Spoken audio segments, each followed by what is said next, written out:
Saudara-saudaraku yang dikasihi Tuhan Yesus Kristus, Daily Wisdom hari ini mengambil sebuah tema iman yang menguatkan. Kondisi kita bisa saja di dalam keadaan yang tidak baik, yang buruk. Betul-betul kita merasa tidak berdaya, entah karena sakit, entah karena kesulitan secara ekonomi, berkaitan dengan pekerjaan dan usaha kita, atau masalah-masalah keluarga yang tidak kunjung usai, masalah yang pelik yang harus kita hadapi. Mungkin timbul pertanyaan di dalam hati kita, mengapa Allah mengizinkan semuanya ini terjadi dalam hidup kita?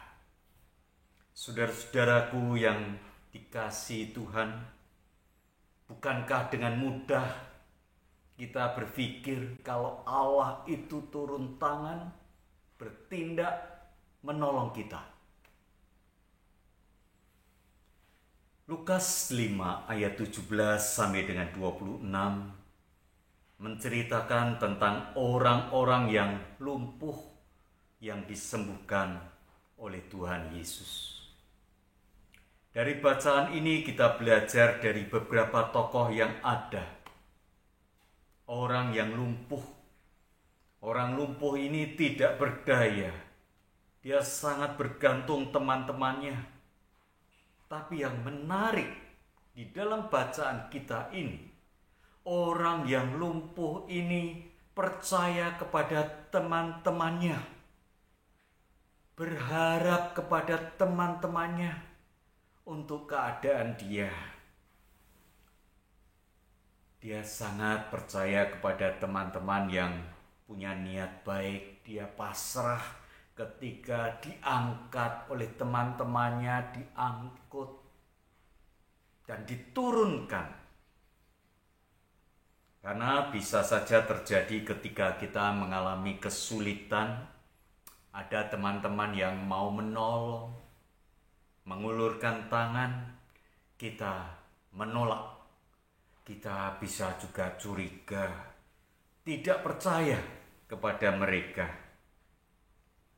Walaupun memang ada kejadian orang yang katanya mau menolong, malah mentung. Ternyata ada embel-embelnya. Ada kepentingan yang dia bawa dalam upaya menolong temannya. Dalam kondisi yang buruk, di tengah segala permasalahan yang kita hadapi, kita menyadari sebenarnya kita membutuhkan sahabat. Kita membutuhkan teman-teman yang menopang kita. Kita perlu mempercayakan diri kita kepada mereka, kepada sahabat-sahabat kita yang mengasihi kita dengan tulus. Bapak, Ibu, saudara-saudara yang terkasih dalam Tuhan, tokoh yang kedua yang kita perhatikan dalam bacaan kita, teman-teman. Teman-teman orang yang lumpuh ini punya kepedulian dan kasih yang nyata.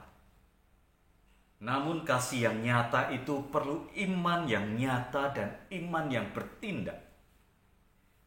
Betapa sulitnya teman-teman membawa orang yang lumpuh itu kepada Yesus. Karena begitu banyak kerumunan yang harus dia lewati.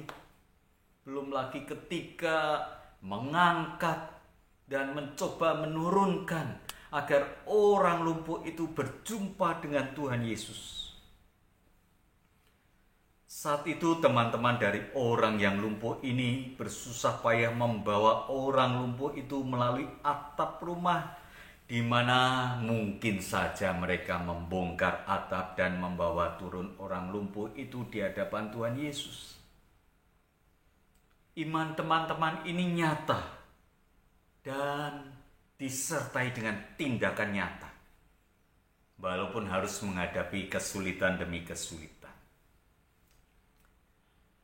Yang ketiga, orang-orang yang berkerumun yang dijumpai oleh kawan-kawan orang yang lumpuh ini. Orang-orang banyak yang berkerumun yang tidak peduli dengan kehadiran orang yang lumpuh di sela-sela mereka mendengarkan pengajaran Tuhan Yesus. Mungkin saja kita bisa jengkel terhadap mereka, tapi pilihlah respon yang tepat. Orang-orang seperti ini bisa saja ada di sekitar kita, namun kita perlu memberi respon yang tepat, yang positif. Maka iman kita akan bertumbuh dan kita akan berkembang dalam kebersamaan bersama dengan rekan-rekan kita melewati kesusahan, kesulitan yang kita hadapi. Oleh sebab itu, saudara-saudaraku yang dikasihi Tuhan Yesus, ketika kita ada di dalam kondisi yang buruk, menghadapi permasalahan dan kita tidak berdaya, beriman kepada Tuhan Yesus, tapi kita juga membutuhkan topangan teman-teman kita. Biarlah kita dengan tangan terbuka menerima mereka yang mengulurkan tangannya dengan kasih, dengan tulus. Kita sambut mereka agar kita juga bisa melewati permasalahan yang ada.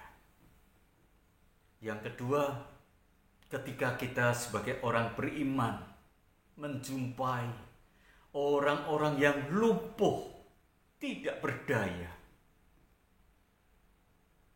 biarlah kita hadir sebagai saudara seiman. Kita hadir dengan kepedulian kita, dengan iman kita, disertai dengan tindakan yang nyata, agar orang yang lumpuh, tidak berdaya, imannya berkobar, mereka berhasil melampaui segala permasalahan yang mereka hadapi. Tuhan memberkati saudara.